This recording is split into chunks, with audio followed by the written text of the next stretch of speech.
the Bay Area Testament, Exodus, and Death Angel show. Murder in the front row, crowd begins to bang and there's blood upon the stage.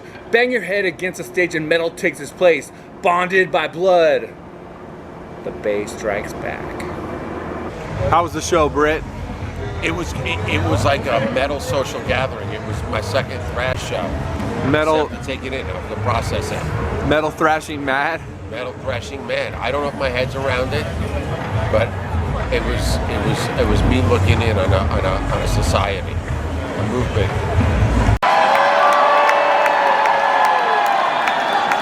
We fucking missed you! We fucking missed you a lot! Thank you so much for coming out! Thank you so much for going through the same bullshit that we have for the last 2.5 fucking years!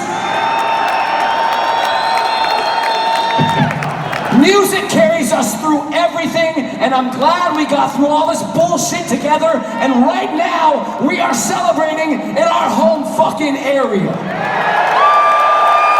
What's going on, Captain Jeff? The Bay strikes back. The Bay strikes back. Jack Bates strikes back because he kind of bullied us into going to this show. Jack Bates was going to put me on his blacklist if I did not go see Exodus, Death Angel, and Testament, which we just got back from. All Bay Area bands. All Bay Area.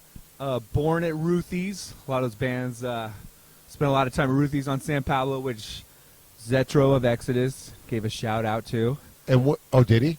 He did. And which they said tonight that they kept this show even though they canceled the rest of their tour because they wanted to get back to the Bay. Right. The whole tour is postponed because they said they weren't going to have any fun, not being able to visit the fans, not being able to put people on guest lists and see them.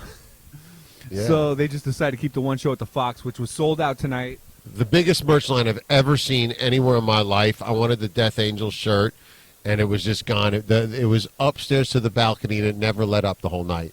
Amazing merchandise. Yeah, the merch started on the ground floor, went all the way up the stairs into the balcony, and I think people probably fell off the balcony lining up, you know? Let's talk about some of the music that were played between the bands. Oh, yeah. So Def Leppard, who... Always Def Leppard. Yeah. At the Megadeth show in here, we get the Def Leppard. Right, who you brought that. We did see Harold O. Harold O. from Murder in the Front Row. Murder in the Front Row, who you asked him during your interview if Def Leppard was approved. He at said Metallica parties, and said it was. Hetfield approved, even High and Dry. Yep, and we had Deep Purple, Perfect Strangers, some Merciful Fate, and even Mexican Radio by Celtic Frost. That was something. Pretty deep cut. Yeah, yeah. And you saw the night before, you saw some of these guys in their AC/DC cover band. My friend Joel from Vane, my ex-bandmate. That's correct, Joel Proto. Right now we're at the Walnut Creek BART station filming this, and one town over, Concord, did a warm-up show. ACDZ with Zetro on vocals, Death Angels,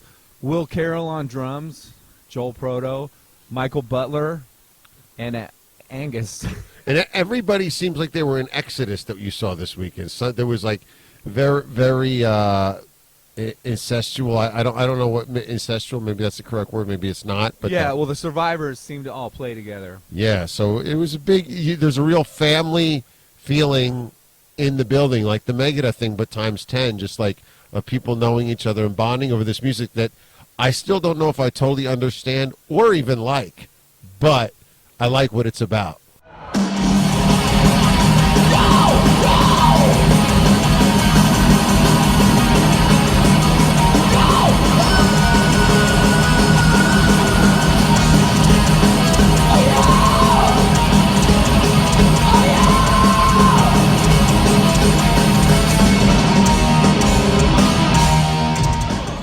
Right. No, you're a good sport. You're not, you haven't been to many thrash shows in your life. No, I think that was my second. Okay.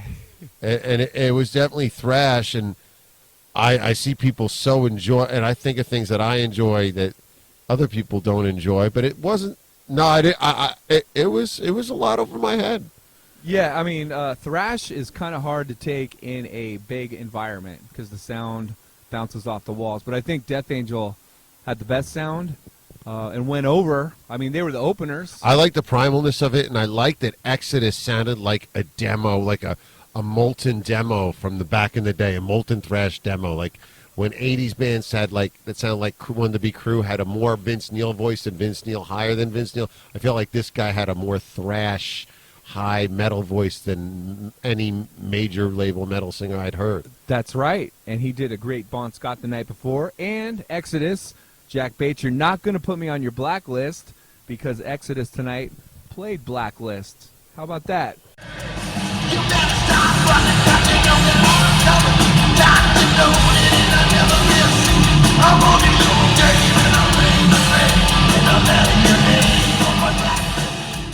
Well, there you have it. It was a good night. Are you glad we went? Very happy we went. You bought me some beers. The pit was raging. We stayed out of the pit. We got our hot Same dogs that we merch. get after the bacon wrapped hot dogs. We two got two apiece. hot dogs Two each. apiece. Two apiece. Yep. And Testament, we lasted 2 songs. Yeah. Death Angel, But they were good. They might have even been the best band. From a guy like me, they did seem like the best band. They had- Not that I liked it, Yeah. but they seemed like the most good sounding band. most professional. They had the most merch. They had the biggest stage. But I was there to see my hometown heroes, Death Angel. We saw as we were leaving Gary Holt. Yes, I we guess waiting did. for his ride, and we're like, loved it, man. And he said, thanks, guys. But no, it was. I'm glad I went. I had to be talked to it. So thank you, Jack Bates.